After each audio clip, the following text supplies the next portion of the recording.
L'Afrique est à la croisée des chemins entre son passé, pour certains glorieux et probablement glorieux, un présent incertain et un futur mal embarqué. Et ce conflit entre l'Afrique, dont on espère un développement rapide, et les vicissitudes du présent, ce conflit a été encore une fois de plus mis au goût du jour à l'occasion du sommet Russie-Afrique à Saint-Pétersbourg. Je voudrais vous faire un parallélisme entre un discours qui a été fortement décrit en Afrique, discours prononcé par le représentant de ce pays qui aujourd'hui est vomi par la jeunesse africaine, et pas que la jeunesse africaine. Je voudrais faire un parallèle entre ce discours et le discours qui aujourd'hui redonne de l'espoir au peuple africain. Et ironie du sort, discours prononcé par un successeur de celui qui avait fondé tous les espoirs du peuple africain, ou du moins du peuple de l'Afrique francophone subsaharienne. Et j'entends Thomas Sankara. Aujourd'hui, sonne en écho la voix de Thomas Sankara à travers le président actuel de la République des hommes intègres. J'entends M. Ibrahima Traoré, qui a tenu un discours qu'il faut réécouter. Nous allons réécouter ce discours. Et après avoir écouté ce discours, nous allons écouter un discours controversé, mais qui pour moi est un discours des plus forts à l'adresse du peuple africain, prononcé pour les Africains. Et qui, quel que soit le sentiment réel, les velléités réelles de la personne qui a prononcé ce discours, toujours est-il dit que les mots ont un sens. Nous sommes capables de condamner quelqu'un pour avoir prononcé certains mots, même si au fond, il ne pensait pas réellement ce qu'il a dit. Mais on s'attarde sur les mots. Les mots sont un véhicule puissant, non seulement d'une pensée, mais d'un souhait et je dirais même d'une destinée. Car tout commence par les mots. Les Africains se sont contentés que du début de son discours, où il parle de l'Africain qui n'est pas suffisamment rentré dans l'histoire, du paysan africain qui voit les saisons défiler, entre autres. J'ai l'honnêteté de dire que le discours de Dakar de Nicolas Sarkozy, dans son entièreté, un discours qui a duré environ 28 minutes. Je ne l'ai écouté de bout en bout que récemment. Et je suis persuadé que beaucoup d'Africains, beaucoup de leaders d'opinion d'Afrique n'ont pas écouté tout le discours. Parce que si vous écoutez tout le discours de Sarkozy, vous dites, bon Dieu, il y a très peu d'Africains qui ont parlé ainsi. Et ce n'est pas parce que les mots sont prononcés par quelqu'un d'autre qui n'ont pas la pertinence nécessaire. Écoutez le discours de Nicolas Sarkozy. Et je vais vous faire en fait un commentaire des extraits de ce discours. Donc je vous passerai des extraits du discours et je commenterai ça. Et vous verrez qu'on est en plein dans l'actualité. En plein dans l'actualité. C'est un peu comme si ce discours a été prononcé par un Africain, donc Ibrahima Traoré, le président de la transition burkinabé, comme si c'est lui qui prononçait ce discours aujourd'hui. Donc, réécoutons le discours de Sarkozy, commentons-le et posons-nous les bonnes questions. Qui aime l'Afrique? Qui n'aime pas l'Afrique? Est-ce que c'est les Africains qui aiment l'Afrique? Est-ce que c'est ces panafricanistes ou pseudo-panafricanistes qui aiment l'Afrique? À vouloir toujours renier l'évidence, parce que l'évidence se trouve dans ce discours. Donc nous allons écouter le discours d'abord du nouveau Thomas Sankara et ensuite le discours Sarkozy. Vous avez l'impression que c'est des frères jumeaux. À très vite. Actuellement, nous sommes là pour parler de l'avenir de nos peuples, de ce qui va advenir demain, de ce monde libre auquel nous aspirons, de ce monde sans ingérence dans nos affaires internes. Nous avons les mêmes perspectives et je souhaite que ce sommet soit l'occasion donc de pouvoir tisser de très bonnes relations en vue d'un meilleur avenir de nos peuples. Les questions que mes générations se posent sont les suivantes, si je peux me résumer. C'est de ne pas comprendre comment l'Afrique, avec tant de richesses sur notre sol, avec une nature généreuse, de l'eau, du soleil en abondance, l'Afrique est aujourd'hui le continent le plus pauvre. L'Afrique est un continent affamé. Et comment se fait-il que les chefs d'État traversent donc le monde à mendier? Voici des questions que nous nous posons et que nous n'avons pas de réponse jusque-là. Nous avons l'occasion de tisser de nouvelles relations. Et j'espère que ces relations puissent être les meilleures pour donner un meilleur avenir à nos peuples. Pour ce qui concerne le Burkina Faso, aujourd'hui nous sommes confrontés depuis plus de 8 ans à la forme de manifestation la plus barbare, la plus violente du néocolonialisme, de l'impérialisme. L'esclavage qu'on tend encore à nous imposer. Nos dévanciers nous ont bien appris une chose. L'esclave qui n'est pas capable d'assumer sa révolte ne mérite pas que l'on s'apitoie sur son sort. Nous ne nous apitoyons pas sur nos sorts, on ne demande pas que quelqu'un s'apitoie sur notre sort. Le peuple burkinabé a décidé de lutter contre l'île terroriste en mesure de relancer son développement. Dans cette lutte, des vaillants peuples, des vaillantes populations se sont engagées à prendre les armes face au terrorisme, ceux que nous avons affectueusement appelés les VDP, des volontaires. Nous sommes surpris de voir les impérialistes traiter ces VDP de milices et de tout type. C'est décevant, parce qu'en Europe, lorsque des peuples prennent les armes pour défendre leur patrie, on les traite de patriotes. Nos grands-pères ont été déportés pour sauver l'Europe.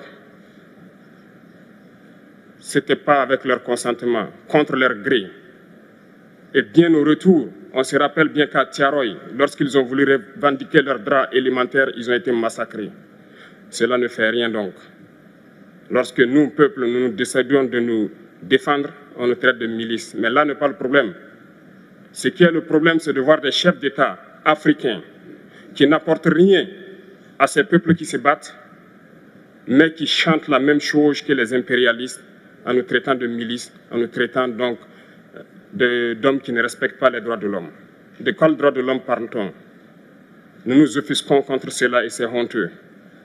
Il faut que nous, chefs d'État africains, nous arrêtons de nous comporter donc en marionnettes qui dansent à chaque fois que les impérialistes tirent sur les ficelles. Hier, le président Vladimir Poutine a annoncé donc l'envoi de céréales en Afrique. Nous sommes bien contents. Nous lui disons merci pour cela. Mais aussi, c'est un message passé à nous, chefs d'État africains, parce qu'au prochain forum, nous ne devrons pas venir ici sans avoir assuré, pour ceux qui ne connaissent pas la guerre, l'autosuffisance alimentaire de nos peuples. Nous devons prendre l'expérience de ceux qui ont pu déjà atteindre cela en Afrique, tisser de bonnes relations ici et tisser de meilleures relations avec la Fédération de Russie pour pouvoir assouvir les besoins de nos populations. Donc, le président burkinabé nous parle de la jeunesse africaine, de cette jeunesse qui doit prendre son destin en main. Il parle du destin, de l'avenir de la jeunesse africaine confisquée par les vieux, par les caciques, par ceux qui ne veulent pas que ça bouge. Il parle de ça. Et nous savons tous que c'est le problème de l'Afrique. Le problème de l'Afrique, c'est que La reproduction des semblables pérennise la confiscation du pouvoir. La reproduction des semblables pérennise la confiscation des pouvoirs. Pouvoir entre les mains des vassaux de l'Occident, des gens qui vont en Occident, qui traversent les continents, qui prennent des avions pour aller mendier, alors que l'Afrique a tout. Ils vont mendier. Écoutons maintenant les extraits du discours de Sarkozy. Et à la fin, nous ferons un bilan. Et vous me direz si le discours de Sarkozy est à vomir. Parce que j'ai l'impression que les leaders d'opinion africains, beaucoup d'entre eux, font le jeu de l'Occident en réalité. Aussi paradoxal que ça puisse paraître. Ils refusent de regarder la vérité de l'Afrique en face. Celle qui consiste à dire que nous sommes les propres responsables de nos malheurs. Personne d'autre. Ni Macron, ni Biden, ni Poutine. Personne.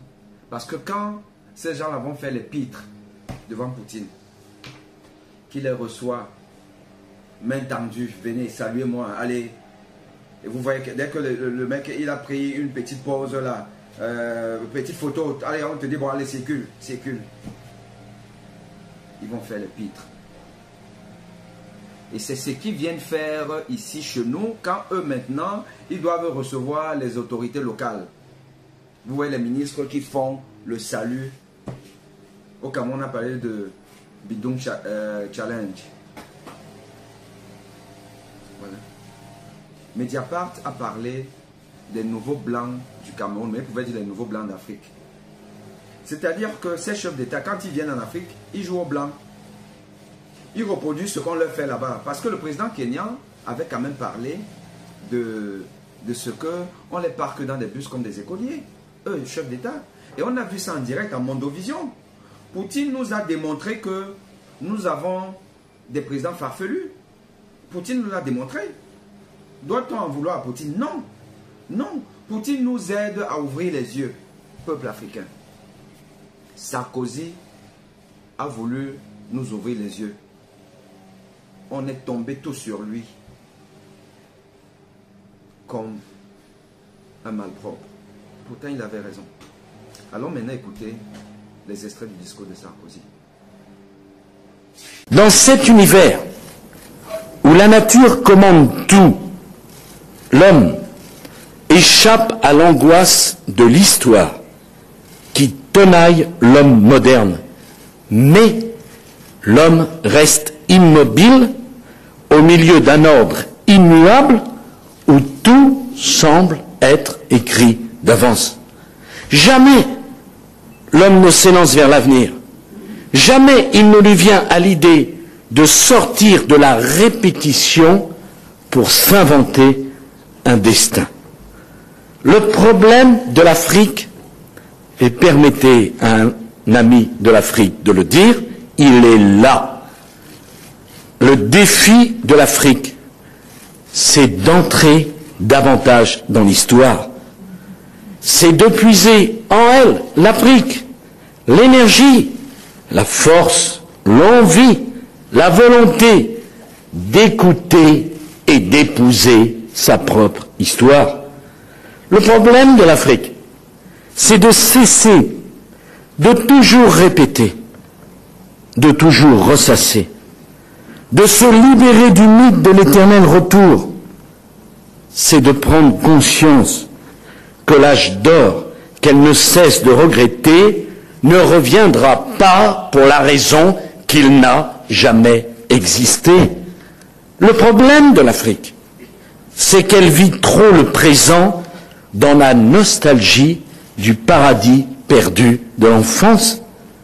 Le problème de l'Afrique, c'est que trop souvent, elle juge le présent par rapport à une pureté des origines totalement imaginaire et que personne ne peut espérer ressusciter.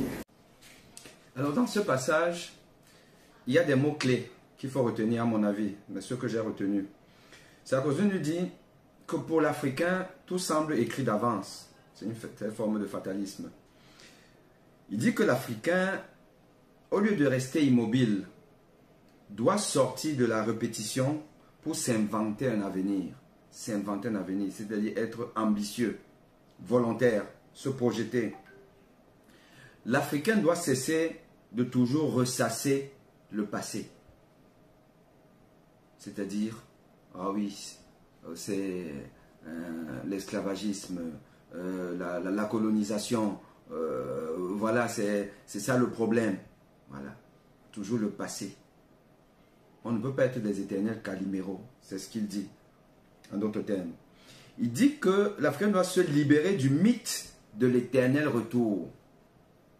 L'âge d'or ne reviendra jamais. Ah oui, l'Égypte, l'Afrique, le berceau de l'humanité, les mathématiques, la science égyptienne, l'égyptologie. Voilà. C'est ça l'Africain. Or, je suis désolé, là aujourd'hui, on parle de la 5G, on parle du TGV, on parle de beaucoup d'inventions qui font aujourd'hui la vie moderne. La vie dans laquelle nous sommes obligés de nous adapter, nous les vieux. Et que ça, la plupart de ces inventions, je suis désolé, quand on va faire la proportion des inventions africaines, pas des Africains, mais africains, c'est-à-dire fait en Afrique avec des financements africains. On sait ce que ça donne. On ne peut pas rester là toujours à dire que oh, l'Égypte, oh, machin truc, avant on faisait ceci. Là aujourd'hui, on fait quoi? On consomme tout qui vient de l'Occident. Donc, il le dit, l'Africain vit trop le présent dans la nostalgie du paradis perdu. L'Africain vit trop le présent dans la nostalgie du paradis perdu. Est-ce faux? Une fois que c'est dit, est-ce que nous les Africains, nous nous connaissons? Est-ce faux? Est-ce parce que c'est dit par celui qu'on considère comme l'oppresseur de l'Afrique que ce n'est pas vrai? Non, c'est vrai. Je suis désolé. On passe à la deuxième séquence. Le problème de l'Afrique, ce n'est pas de s'inventer un passé plus ou moins mythique pour s'aider à supporter le présent, mais de s'inventer un avenir avec des moyens qui lui soient propres. Il faut s'inventer un avenir avec les moyens qui lui soient propres, qui nous soient propres, nous les Africains. Je peux vous ramener ça dans le domaine de la santé. On nous a toujours parlé des vertus de la médecine traditionnelle africaine, la médecine ancestrale. Médecine, utilisez le terme que vous voulez. On sait que cette médecine nous a rendu beaucoup de services. Elle a soigné. Parce qu'il y a des médecines ancestrales, traditionnelles, dans tous les pays du monde. Les pays occidentaux ont leur médecine traditionnelle. Les potions de la grand-mère, ça existe là-bas. Mais ils ont développé aussi ce qu'on appelle la médecine moderne contemporaine. On a suffisamment développé ça. Si bien que la consommation des ménages, des populations, des malades, est au minimum à 99% grâce à la médecine conventionnelle moderne qui a fait ses progrès et qui arrive aujourd'hui à soigner beaucoup de malades et à reculer l'espérance de vie. En Afrique, qu'est-ce qu'on a fait? On a oublié, abandonné cette médecine-là, déjà parce que nous sommes fondamentalement contre le partage des connaissances. Nos grands-parents qui avaient peut-être certaines capacités, aptitudes, à savoir quelle est l'herbe qu'il faut prendre pour faire ça, sont décédés parce que la tradition africaine a toujours été orale, n'ont pas légué à la progéniture. Non, on n'a pas rationalisé cette médecine-là traditionnelle pour qu'elle puisse être transmise de génération en génération, qui est même des écoles de médecine traditionnelle, avec à la clé des diplômes de médecine traditionnelle. Non, il n'y a pas, ce n'est pas codifié. Et donc aujourd'hui, la consommation de la médecine venue de là-bas a pris le pas, le dessus sur notre médecine, avec peu de moyens que nous avons. Et surtout pas de moyens de pouvoir développer cette médecine-là.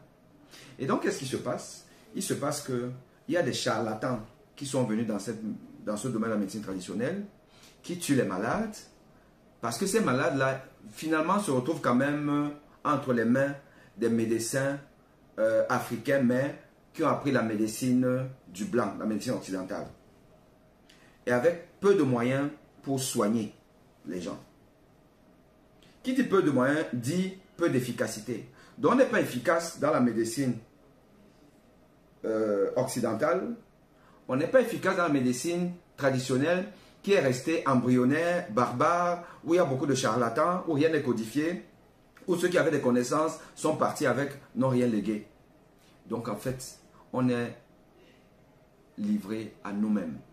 Résultat des courses, le taux de mortalité est très important en Afrique. On meurt quand même plus en Afrique. Et parfois, juste d'un panari, on meurt. Et ceux qui ont les moyens vont en Occident se faire soigner. Donc, quand Sarkozy dit que l'Africain doit s'inventer un avenir avec les moyens qui lui sont propres, est-ce qu'il n'a pas raison? Soyons sérieux. Est-ce que Sarkozy n'a pas raison? Allons au suivant. Le problème de l'Afrique, ce n'est pas de se préparer au retour du malheur, comme si celui-ci devait indéfiniment se répéter, mais de vouloir se donner les moyens de conjurer le malheur, car l'Afrique a le droit au bonheur comme tous les autres continents du monde. Quand Sarkozy dit que le problème de l'Afrique, c'est de ne pas se préparer au retour du malheur, mais de se donner les moyens pour conjurer ce malheur, car l'Africain a le droit, au bonheur comme tous les peuples du monde. Est-ce pas vrai? Parce qu'en fait, on est dans un pessimisme chronique en Afrique, un fatalisme. Quand vous voyez même la jeunesse africaine discuter partout dans les forats et autres, vous avez l'impression que l'Africain a baissé les armes, a son sort plié et ne parle que de ce qui lui semble être la cause de son malheur, c'est-à-dire l'Occident. Sarkozy dit, appropriez-vous votre destin, car vous ne pouvez pas éternellement vous préparer au retour du malheur. Le bonheur est devant vous. Il se projette devant vous. Mais vous devez simplement vous donner les moyens pour l'atteindre.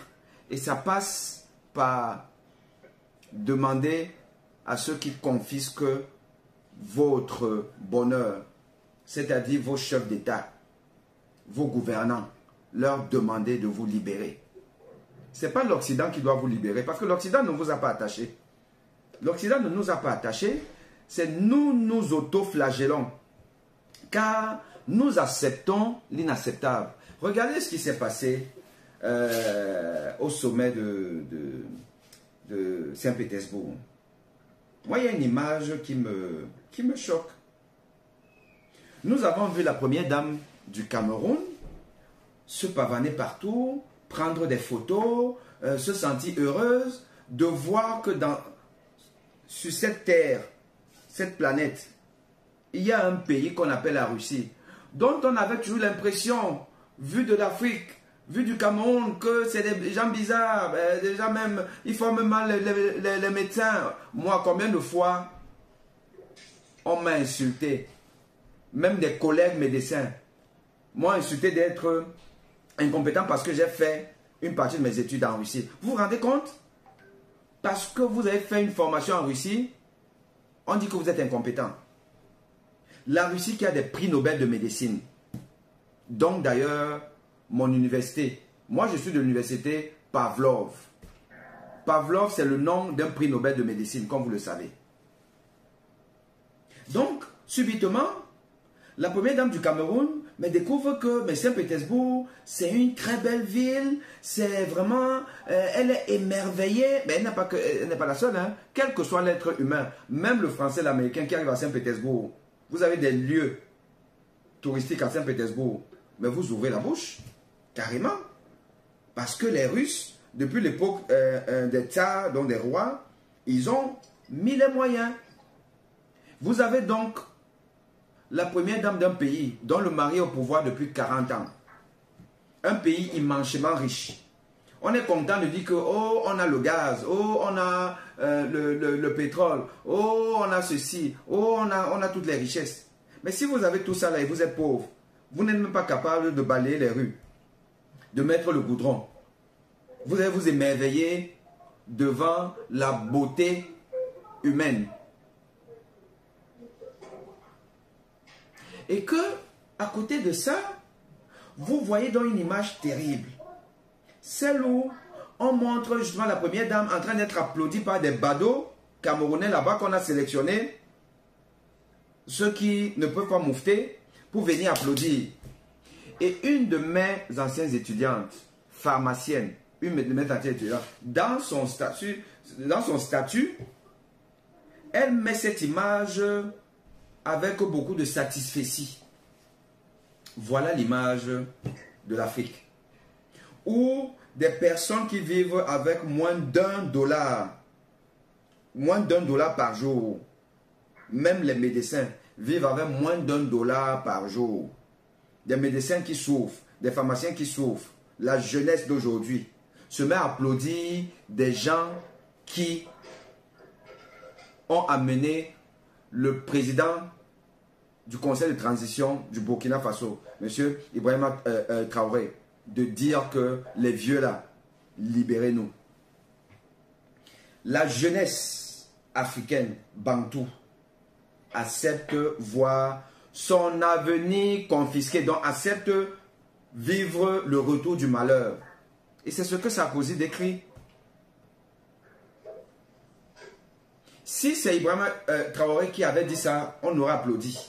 Si c'est Sankara qui avait dit ça, on aurait applaudi. Mais comme c'est Nicolas Sarkozy, oh voilà, il nous insulte. Il nous insulte. Les Africains, soyons sérieux. Soyons sérieux. Le défi de l'Afrique, c'est d'apprendre à se sentir l'héritière de tout ce qu'il y a d'universel dans toutes les civilisations humaines. C'est de s'approprier les droits de l'homme, la démocratie, la liberté, l'égalité, la justice, comme l'héritage commun de toutes les civilisations et de tous les hommes. Quand Sarkozy parle aux Africains en leur demandant de s'approprier les droits de l'homme, la démocratie, l'égalité, la justice, en quoi il a fauté? Est-ce qu'il y a les droits de l'homme en Afrique? Est-ce que nous connaissons ce que c'est que respecter les droits de l'homme en Afrique?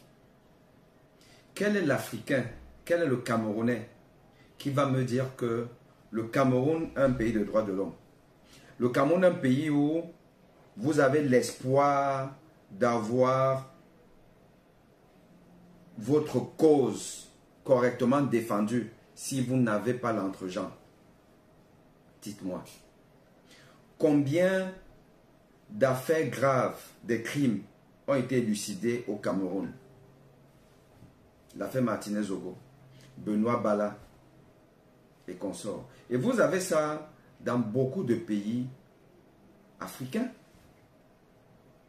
Je ne dis pas qu'il y a...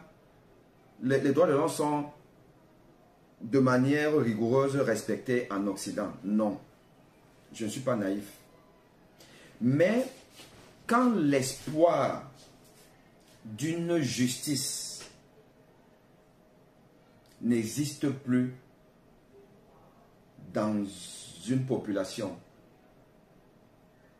lorsque un peuple a perdu tout espoir de justice sociale, ce peuple cesse de vivre. Ce peuple est voué à une disparition. Si ce n'est physique, mais au moins c'est une disparition morale. Et quand vous n'avez plus le moral, on ne peut pas dire que vous êtes un homme avec un espoir. Quand il n'y a plus le moral, il n'y a pas d'espoir. Et le peuple africain n'a plus d'espoir. N'a plus d'espoir parce que il n'y a pas de justice en Afrique. Il n'y a pas de justice en Afrique subsaharienne. Et il n'y a pas de démocratie. Je pense que là, le débat est clos. Il n'y a pas de démocratie en Afrique. Sinon, on ne verrait pas des présidents régner pendant 30 ans, 40 ans, 45 ans, voire plus. Et vouloir toujours être là. Comme Robert Mugabe au Zimbabwe. Comme le président Paul Biya au Cameroun. Comme Sassou Nguesso au Congo. Ou quand on voit le bilan, dites-moi quel est le pays européen qui aurait un président en poste pendant plus de... Là-bas, les mandats n'excèdent pas 7 ans. D'ailleurs, en France, c'était 7 ans, c'est ramené à 5 ans. Dites-moi quel est le président français qui pourrait régner plus de 2 mandats. Même si la Constitution le lui permettait. Encore que la Constitution ne permet pas. Donc ça aussi, déjà, c'est un problème. La Constitution ne permet pas, donc vous ne pouvez pas faire plus de 2 mandats en France. En Afrique, les modifications de Constitution. Exercice préféré des gens qui sont supposés être des êtres humains, qui côtoient ces présidents occidentaux. Combien de présidents américains? Nos présidents de l'Afrique centrale ont eu à saluer. Combien de présidents américains où le mandat est de 4 ans? Tu ne peux pas faire plus de 8 ans. Donc faites 40 divisé par 8. Je ne suis pas bon en calcul, mais je pense que ça fait 5. 5.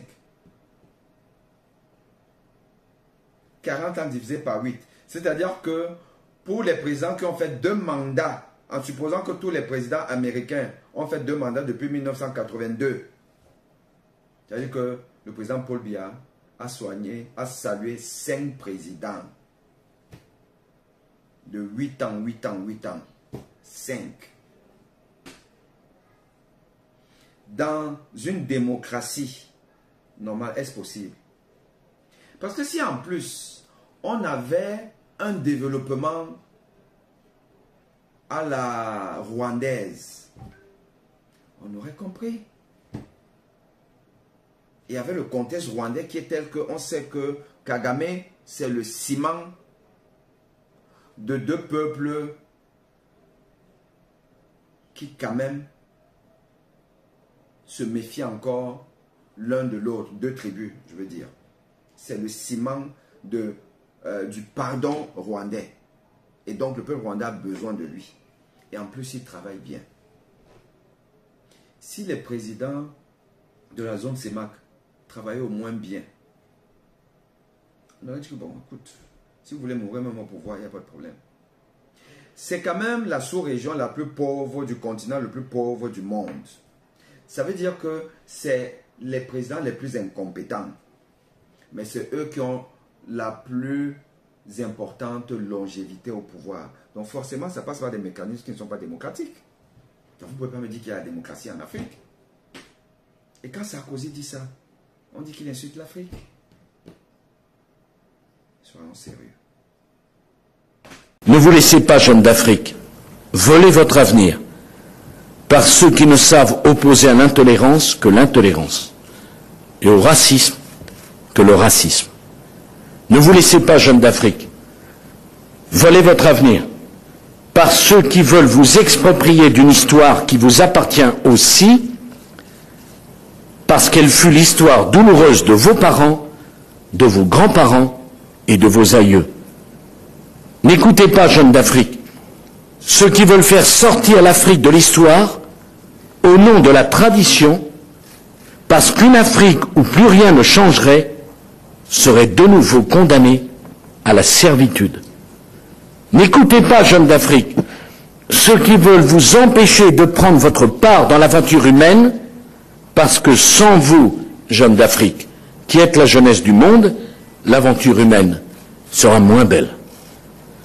N'écoutez pas, jeunes d'Afrique, ceux qui veulent vous déraciner, vous priver de votre identité, faire table rase de tout ce qui est africain, de toute la mystique, la religiosité, la sensibilité, la mentalité africaine. Parce que pour échanger, il faut avoir quelque chose à donner. Parce que pour parler aux autres, il faut avoir quelque chose à leur dire. Ne vous laissez pas voler votre avenir, chers jeunes, par ceux qui veulent vous exproprier votre histoire. Ne vous laissez pas voler votre avenir par ceux qui veulent vous exproprier votre histoire, celle de vos parents, de vos grands-parents, de vos aïeux. On pourrait faire référence à qui? On pourrait faire référence à ceux qui aujourd'hui gouvernent en Afrique, qui, par leur gouvernance chaotique, gouvernance qui amène la jeunesse à traverser le continent, à aller se faire kidnapper, embastiller, esclavagiser aux portes de l'Europe, en Afrique du Nord, qui prennent les bateaux de fortune, dont beaucoup meurent en chemin, pour arriver dans un Eldorado qui n'a jamais existé. Et une fois arrivés là-bas, pour ceux dont la sélection naturelle a permis d'être des survivants, qui vont se battre comme ils peuvent pour survivre et nourrir leur famille, qui auront appris qu'on peut être dans une société où on revendique, où on peut parler, et qui parleront, qui commenceront à décrier ce qui se passe, d'où ils viennent. Ils deviennent des apatrides, des prisonniers d'opinion. Ils ne peuvent plus rentrer parce qu'ils savent qu'une fois arrivés dans leur pays pour des vacances, c'est la prison.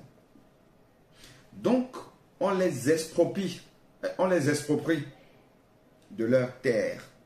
Ils n'appartiennent plus à ce continent, à ce pays de leurs parents, de leurs grands-parents, de leurs aïeux. À cause de qui? Pas à cause de l'Occident. C'est à cause des dirigeants africains. C'est à cause de ces vieux que monsieur le président Ibrahima Traoré a fustigé. C'est eux. Sarkozy le disait déjà. Sarkozy le disait déjà. Et donc, plus que jamais, le discours de Sarkozy est d'actualité. L'homme un loup pour l'homme, l'Africain un loup pour l'Africain. Les dirigeants africains n'aiment pas l'Afrique. La plupart, attention, je ne parle pas de tout le monde, hein. Il y a le président kenyan qui a ouvert le bal, hein. Il n'était pas en Russie. Pas parce qu'il a quelque chose particulièrement contre la Russie, mais c'est que c'est arrivé au moment où ils ont pris la décision que bon, non, on ne part plus dans ces choses-là. Après le sommet de Paris, on ne part plus dans ces choses-là. Bon, on peut discuter, c'est bon, c'est pas bon et tout, mais Poutine n'y est pour rien. Poutine rentre, c'est normal. Poutine est dans le jeu de la domination mondiale, le jeu d'intérêt, le jeu des acteurs, des puissances mondiales, où chacun veut s'attirer le plus grand marché potentiel. Mais il a fait ce que les autres font. Alors pourquoi est-ce que on serait allé à Paris, à Washington, et on ne part pas en Russie? Bon, donc par rapport à ça, ceux qui sont partis, ils ne sont pas blâmés. Mais sauf qu'à un moment donné, on doit dire, bon stop, maintenant c'est vous qui venez chez nous. C'est vous qui venez chez nous. On doit coopérer parce que le monde ne peut pas vivre sans coopération. Même les pires ennemis, Russes et Américains, ils coopèrent. Donc nous devons coopérer, mais autrement. Ce n'est pas en expropriant la jeunesse, cette jeunesse dynamique qui veut le changement, expropriée par les dictateurs. Ce n'est pas comme ça que nous allons finalement parler d'égal à égal avec les puissances occidentales. Et ça, Sarkozy le disait déjà. Je suis désolé. Dès lors que vous proclamerez que l'homme africain n'est pas voué à un destin qui serait fatalement tragique, et que partout en Afrique, il ne saurait y avoir d'autre but que le bonheur, alors commencera la renaissance africaine. Dès lors que vous, jeunes d'Afrique, vous déclarerez qu'il ne saurait y avoir d'autre finalité pour une politique africaine que l'unité de l'Afrique et l'unité du genre humain, alors commencera la renaissance africaine. Appeler la jeunesse africaine à être unie, à être dans une forme d'unité africaine pour une renaissance de l'Afrique, est-ce une bonne chose? Est-ce ne pas vouloir le bien de l'Afrique? Combien savons-nous que nous, les Africains, nous ne sommes pas unis? Nous ne sommes pas unis à tous les niveaux. Aucune solidarité n'est vraiment à célébrer en Afrique. Et avec d'ailleurs, au sommet de l'iceberg, on a les chefs d'État. Une unité africaine inexistante. C'est le chacun pour soi. Même quand ils sont invités, ensemble, ne parlent jamais d'une même voix. On a vu la photo de famille avec Poutine, d'une hypocrisie totale. Des chefs d'État arrivés au pouvoir par le biais des coups d'État, ou alors conservant le pouvoir par des tricheries innommables, car les élections en Afrique, c'est la guerre. Donc des personnes illégitimes qui refusent d'opposer avec ceux-là qui sont arrivés au pouvoir parce que leurs collègues ont voulu modifier les constitutions pour s'éterniser au pouvoir. Alors qui est légitime et qui ne l'est pas? Si on part simplement sur cette image du sommet Russie-Afrique, mais on sait qu'il n'y a aucune unité africaine. Les accords douaniers ne sont que vrais sur le papier. Pour partir de Brazzaville à Douala ou à Yaoundé, c'est la guerre. Il est plus facile de partir de Brazzaville pour Paris que de partir de Brazzaville pour Libreville. J'ai fait un parcours de combattant pour partir de Lomé à Accra. Parce que le vol vous coûte la moitié du prix d'un Lomé-Paris. Pour traverser la frontière, vous allez subir toutes les atrocités du harcèlement pour donner des pots de vin, alors que vous avez le visa. C'est ça l'Afrique. Quelle unité? Il n'y a aucune unité en Afrique. C'est pour ça que nous ne pouvons rien faire en commun. Nous sommes incapables d'avoir une industrie pharmaceutique conquérante pour toute l'Afrique. Une industrie aéronautique conquérante pour toute l'Afrique. Incapable de produire un vaccin africain. Nous sommes partis quémander l'aide un pays qui à lui seul a pu fabriquer un vaccin Sputnik. Quand vous voyez les présidents africains, des mendiants. Des mendiants. Donc, Sarkozy, en 2017, nous appelait déjà à être unis. Peut-on lui reprocher cela? Non. Il avait raison.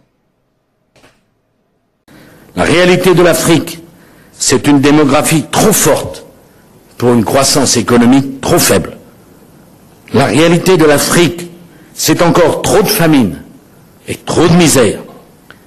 La réalité de l'Afrique, c'est la rareté qui suscite la violence.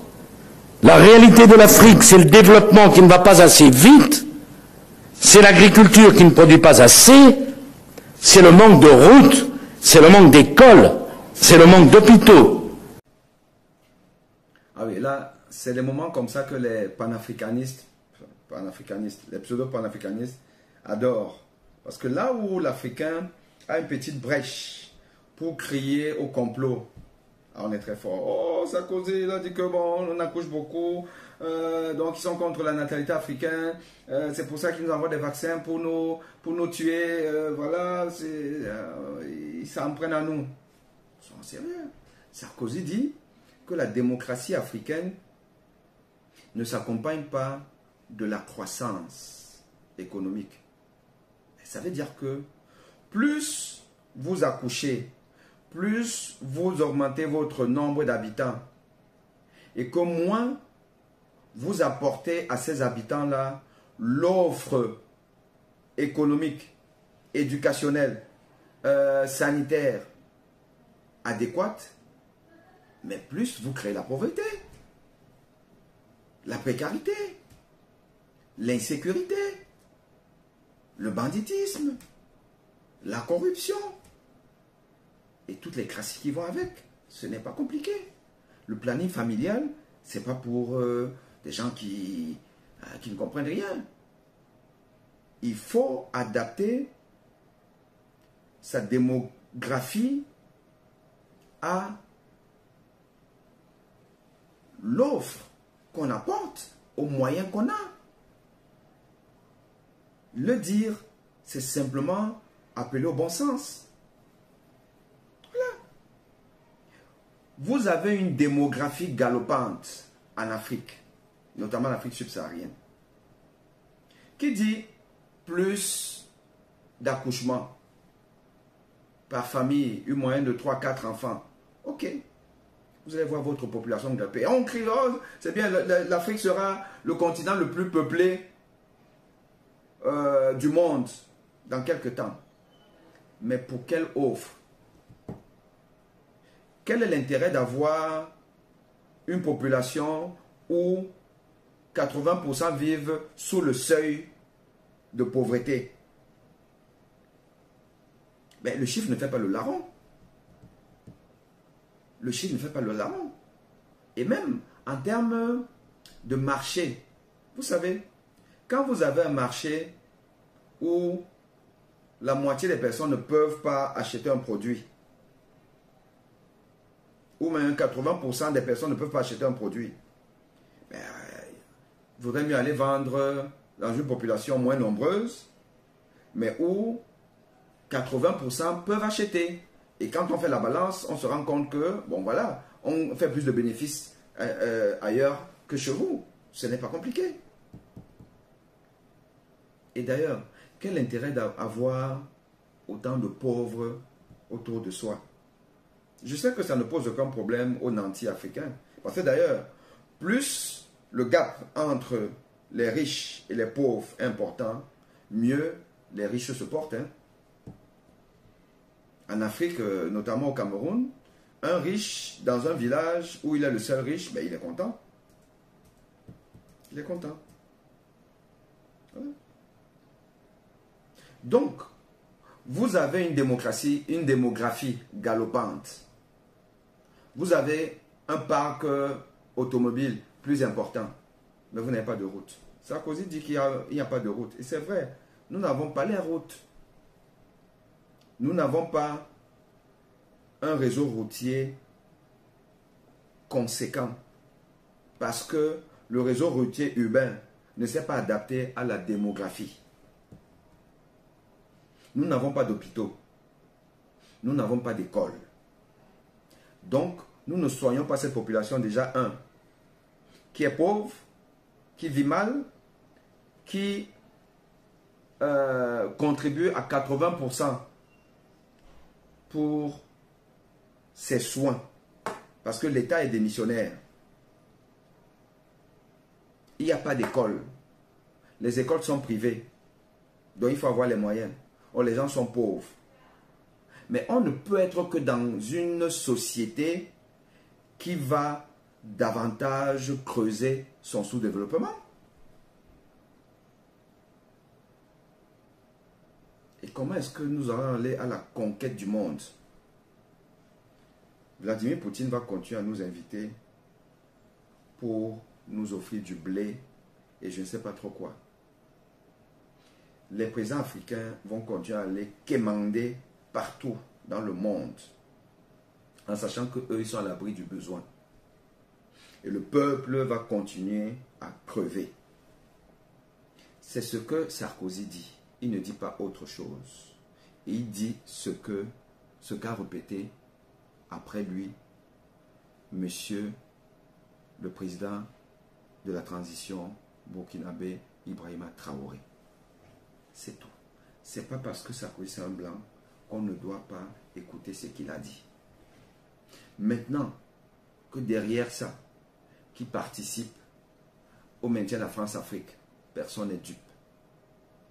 Mais en homme intelligent, en femme intelligente, nous devons juste prendre ce qui est bon dans son discours, c'est-à-dire ses paroles, parce qu'elles sont vraies, elles sont pertinentes. Et nous devons demander à nos dirigeants de tout faire pour que ce discours-là soit un discours dépassé. Au lieu de crier à la conspiration, au paternalisme. Non. Sarkozy a eu raison. Son discours est vrai. Et il est d'actualité. En 2023. La première étape du plus grand rêve de paix et de prospérité qu'Européens et Africains sont capables de concevoir ensemble. Alors, mes chers amis, alors seulement, l'enfant noir de Camara Lay, à genoux, dans le silence de la nuit africaine, saura et comprendra qu'il peut lever la tête et regarder avec confiance l'avenir. Et cet enfant noir de Camara Lay, il se sentira réconcilié en lui les deux parts de lui-même. Il se sentira enfin un homme comme tous les autres hommes de l'humanité. Je vous remercie.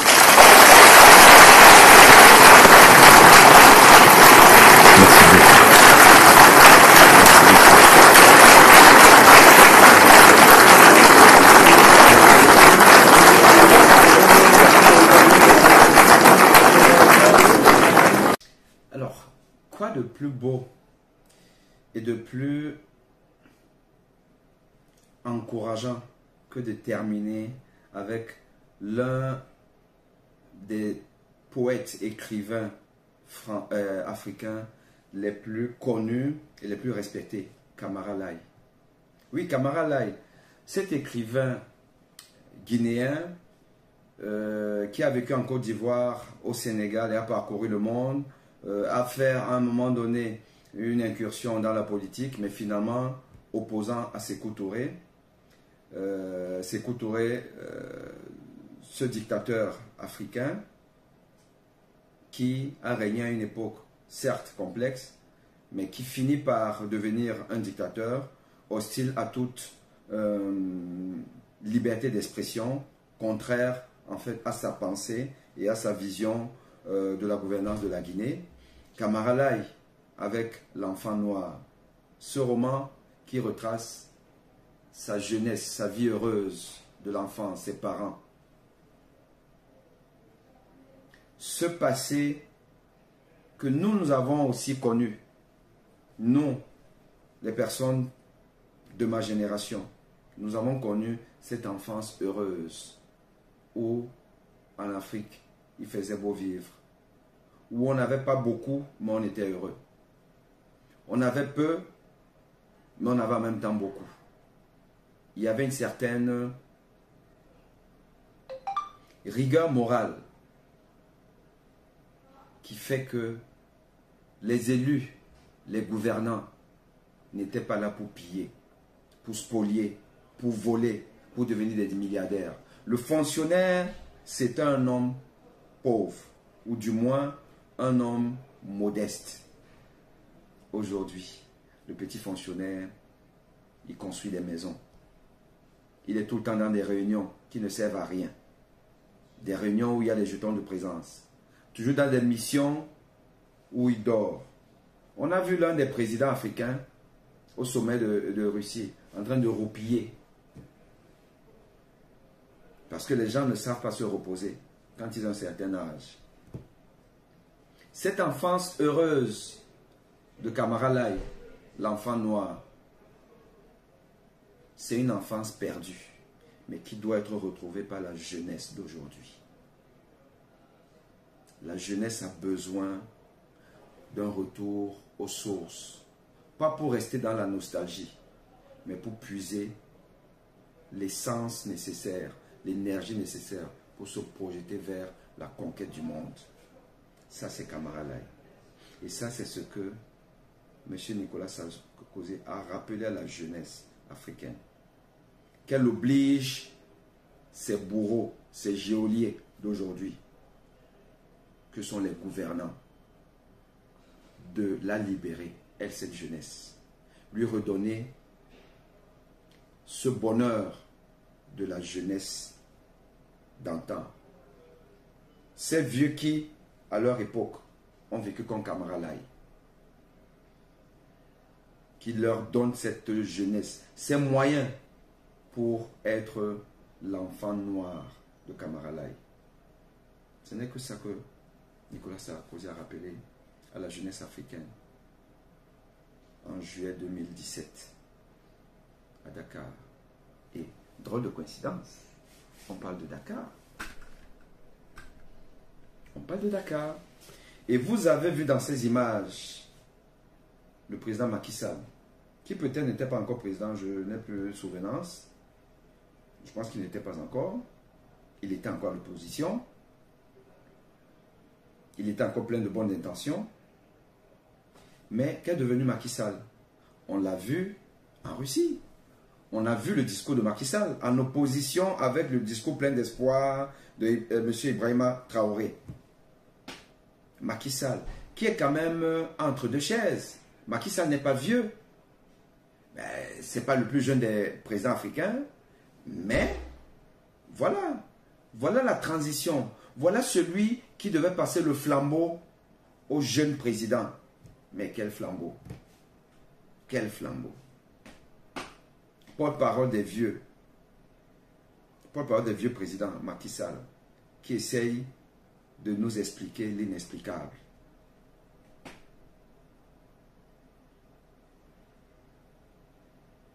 Donc, jeunesse africaine, moi j'ai envie de vous dire une chose.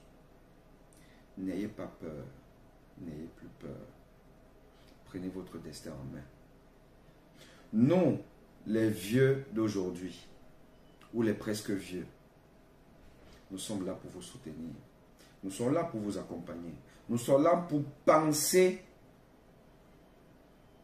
le combat intellectuel qui doit être mené pour dégager les vieux. Et pour laisser les jeunes dans leur tête. Parce que le tout n'est pas d'être jeune en âge. Parce qu'il y a des jeunes qui sont plus vieux que les vieux. Qui sont plus méchants, violents que les vieux. Et il y a des vieux qui sont jeunes là-dedans.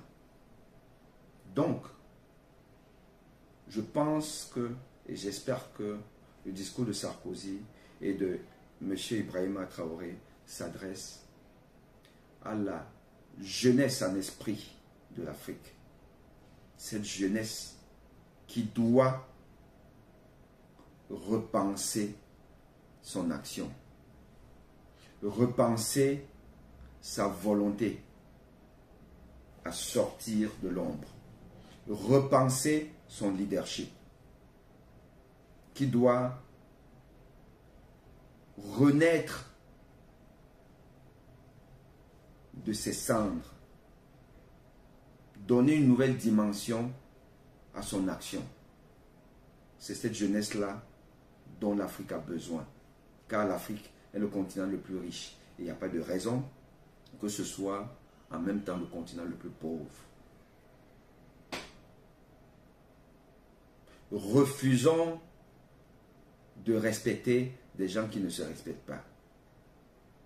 Refusons de les idolâtrer parce qu'on n'idolâtre personne. Refusons la bêtise. Soyons ambitieux. Soyons amoureux de tout ce qui est beau. Comme les palais russes qui ont émerveillé les présidents et les premières dames des pays africains immensement riches, mais très sous-développés. Ce n'est pas des exemples. Cessez, jeunesse africaine, d'avoir pour curseur des gens qui n'ont aucun mérite. Le discours de Sarkozy est un bon discours. N'en déplaise aux pseudo-panafricanistes, qui d'ailleurs ne l'ont pas écouté de bout en bout. Allez, à très vite.